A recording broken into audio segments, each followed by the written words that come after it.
Paano ba magpapalit ng FCC to Gcrypto or to Polygon? So, ang una natin gagawin is mag-login tayo sa ating Trust Wallet. Ayan, so nakalagin na ako. So, dito sa dashboard ko, makikita nyo, meron siyang Polygon, USDT, Quick Polygon, FCC, tsaka yung Bitcoin. So, pindutin natin kasi yung papalitan natin is FCC Polygon. So, pindutin natin yung FCC Polygon. So, nakita nyo meron akong balance 24,000. Ang gagawin natin dyan is swap natin. Swap. So, mag-try tayo ng, let's say, 3,000 coins. Yan. Tingnan natin kung magkano ang value niya. So, ayan. 1,271. So, ang gagawin natin is continue. Ayan. And then confirm swap. So, okay na. Processing na siya. So, check natin dito sa ating balance ng pindutin lang yung X dito sa taas at i-check natin ngayon kasi sinop nga natin siya ng Polygon. So, check natin yung Polygon natin kung meron na. Open natin yung Polygon. So, ayan. Meron na, nandito na 1,358 yung ating 3,000 coins. So, ngayon, punta tayo sa GCash. Punta tayo sa GCash at kukunin natin yung Polygon wallet address. Ayan. So, mag-login tayo sa GCash. Ayan. So, ayan, nakita nyo walang balance yung ating GCash, no? So, pindutin lang natin yung view all. Scroll down. And then, to Gcrypto. Hanapin natin yung Gcrypto. Ayan.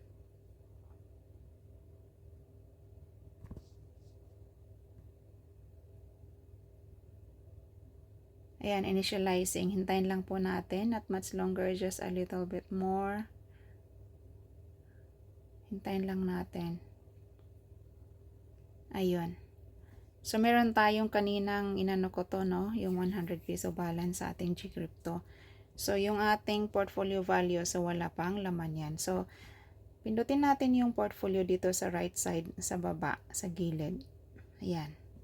And then, yan, let's go. So, type natin dito sa search Polygon. Ayan. Ayun. So, dito, pindutin natin yung receive. Ito. No? Ito. Yan. And then, itong blue na ano na to, ito yung blue sa gilid. Pindutin lang natin to para makopy natin yung wallet address ng Polygon sa GCash. Ayan. Click natin. Copied na siya. Balik tayo ngayon doon sa Trust Wallet. No? Ayan. Ayan, password. Tapos, dito, sa Polygon, may nakita kayo send, receive, swap, buy, or sell. So, pindutin natin yung send. Ayan. I-paste lang natin yung Polygon wallet address na kinapi natin from GCash. Ayan, paste, no? And then, dito sa baba, kasi magpapalit nga tayo, mag-send tayo ng Polygon from Trust Wallet to GCash. Pindutin natin yung maxing na natin. So, 137 Polygon. So, hindi ko yan siya ubusin kasi maubusan ako ng panggas fee. Let's say, 130 Polygon lang yung aking withdrawin. Ayan. So, yan, 130 Polygon. And then, i-next natin. Yan.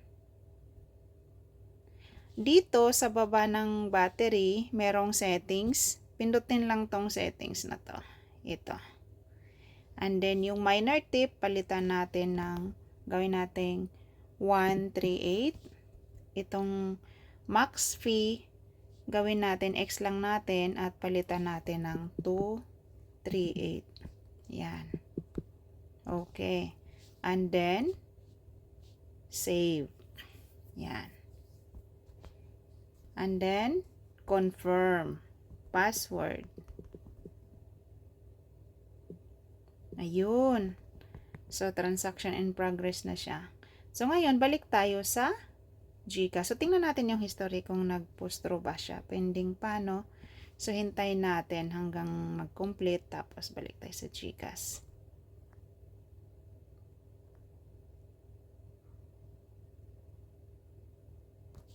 Tingnan natin baka kung ano na siya. History. And then, ayun, completed na, no? Complete na siya. So, ngayon, balik tayo sa GCash. Yan. Login tayo. I-X muna natin.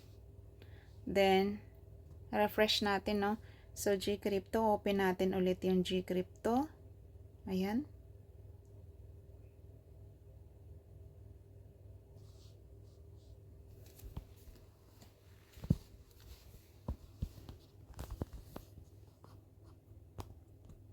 Hintayin lang natin, no? Almost there na siya. So, yung portfolio natin, check natin kung nandito na ba. Type natin yung Polygon.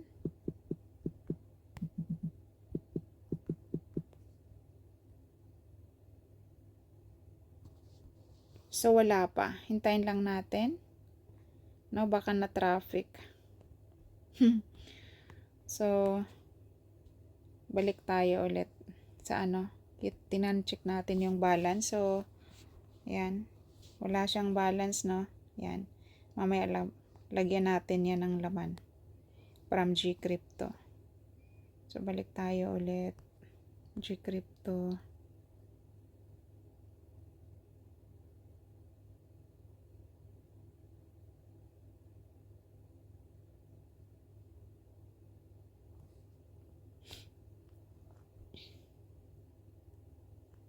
Sana nandito na. Wala pa rin. So, i-push lang natin kadali para huwag masyadong mahaba yung ating tutorial. Wala pa siya, no? Type natin ulit Polygon.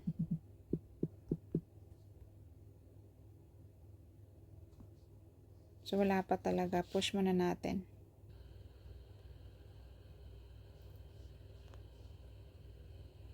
So, ayan, nandito na sa Polygon yung ating, ano, ngayon, ang gagawin natin is, ayan, sir. So, lagay natin dito, 130. Ayan, and then, done. Sell now.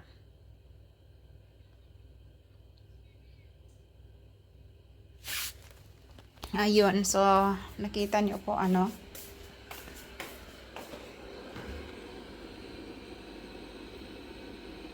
sell, ano siya, your sell order is successful. So, yun, back tayo. Back to dashboard. And then, withdraw. So, nakaraan meron pala tayong deposito 100, no? Para mag-active yung ating GCrypto. So,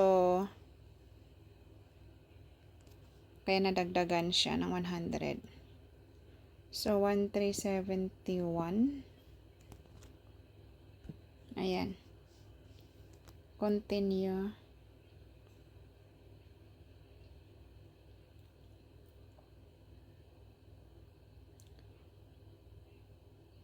So, tingnan natin ngayon yung ano, OTP nandoon sa Gmail. So, kailangan active talaga yung ating Gmail. Ayan. So, nandito. 748-8387. 748-387. 748-748-387. And then, submit code. Ayan. So, ayun. Successful na. So, back to GCrypto tayo. No? Ayan. Tingnan natin ngayon sa ating wallet balance. Ayan, nandyan na. Transaction. Tingnan natin. Ayan. 1371. So, ayun. Ganun lang kadali, no? So, nasa e-wallet na natin. Ayun. Ganun lang. So, I hope na, nasundan nyo po, no? Ang aking tutorial. Maraming salamat. Thank you for watching. Bye!